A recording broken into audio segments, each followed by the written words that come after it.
नमस्कार दोस्तों। जैसे आपको पता होगा कि इजराइल और फ़िलिस्तीन का जो कॉन्फ्लिक्ट है वो बढ़ता जा रहा है। इजराइल लगातार फ़िलिस्तीन पे जो है काफ़ी सारे बम वगैरह गिरा रहा है। ऐसा टाइम में आपको कुछ बातें जो है बेसिक वो समझनी पड़ेगी कि भारत आखिर किसका सपोर्ट में ज़्यादा है। आपको शायद पता होगा कि भारत फ़िलिस्तीन को ऑफिशियली एक कंट्री मानता है, जबकि खुद इजराइल फ़िलिस्तीन को एक कंट्री नहीं मानता है। ऐसे टाइम के भारत सरकार के जो यूएन की तरफ से परमानेंट रिप्रेजेंटेटिव है, उन्होंने एक ट्वीट किया जिसमें उन्होंने ये बोला कि जो टेररिस्ट एक्टिविटी है उसको लेकर जो गजा पट्टी में बम गिराया जा रहा है उसको लेकर बंद करना चाहिए, स्टेटस को चेंज नहीं होना चाहिए। तो हमारा जो बयान था यूएन में वो बहुत ही नापातुला सा था। अभी कुछ देर पहले इजरायली सरकार की तरफ से एक ट्वीट है जिसमें उन्होंने करीब 25 देशों को थैंक यू बोला, क्योंकि वो देश जो इजराइल को समर्थन कर रहे हैं इस लड़ाई में।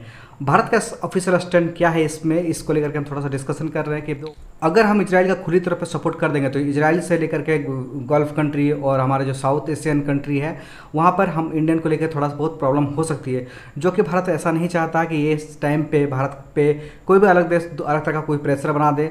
इसीलिए भारत जो है इजराइल को लेकर के इस तरह से बहुत ही कड़े शब्दों में हमास का निंदा भी ठीक तरह से नहीं कर पा रहा है। भारत के जो लोग हैं वो हमेशा दोनों खेमों में इजराइल और फिलिस्तीन के मैटर पर बटे हुए रहते हैं। अगर इस बार भी हमने जैसे कि ट्विटर पर ट्रेंड देखा तो हमें ये देखा कि एक तरफ आई सपोर्ट इजराइल का ट्रेंड चले, दूसरी तरफ आई सपोर्ट फ़लस्तीन का भी ट्रेंड चला।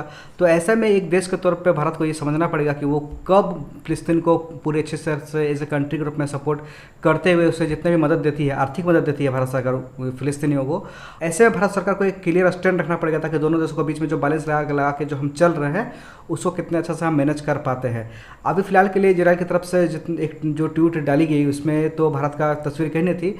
इसका जवाब में खुद इंडियन लोगों ने ट्विटर के कमेंट बॉक्स में दी कि भाई भारत पूरी तरह से सपोर्ट करता है इसको। भारत को लेकर के एक बहुत बड़ी समस्या ये है कि इजराइल और फिलिस्तीन के मैटर में जब भी कोई युद्ध जैसे हालात बनते हैं तो भारत खुल करके इजराइल का भी समर्थन नहीं कर पाता है और ना ही खुल करके वो फ़लस्तीन का भी समर्थन करता है, जबकि भारत एक ऐसा देश है जो इजराइल को भी पूरी तरह से एक सॉवरेन स्टेट मानता है और फिलिस्तीन को भी। तो ऐसा कोई स्टेट जो दोनों को ही सॉवरेन कंट्री मानता हो उसके लिए एक स्टेट लेना बहुत ही बड़ा प्रॉब्लमेटिक स्टेटस हो जाता है। ऐसे ऐसे टाइम पे जब हमारे इतने सारे जो भारतीय जो है जो गल्फ कंट्री में, मिडिल ईस्ट में और साउथर्न एशिया में रहते हैं उन लोगों का सेफ्टी को भी हमें ध्यान रखना है। अगर हम डायरेक्टली इजराइल का सपोर्ट कर देते हैं तो वहाँ पे उनको सेफ्टी को लेकर इशू हो सकते हैं और हो सकता है कि उन देशों के गवर्नमेंट के साथ भी हमारा कुछ थोड़ा बहुत रिलेशन में चेंजेस आ जाए। ऐसे में देख सकते हैं कि सरकार के द्वारा जो स्टेटमेंट जारी की जा रही है इजराइल के लिए, ऐसे में जो आम पब्लिक है वो दोनों ही तरफ के जो पब्लिक है वो खूब तरह से कमेंट करके सरकार को बोल रहे हैं।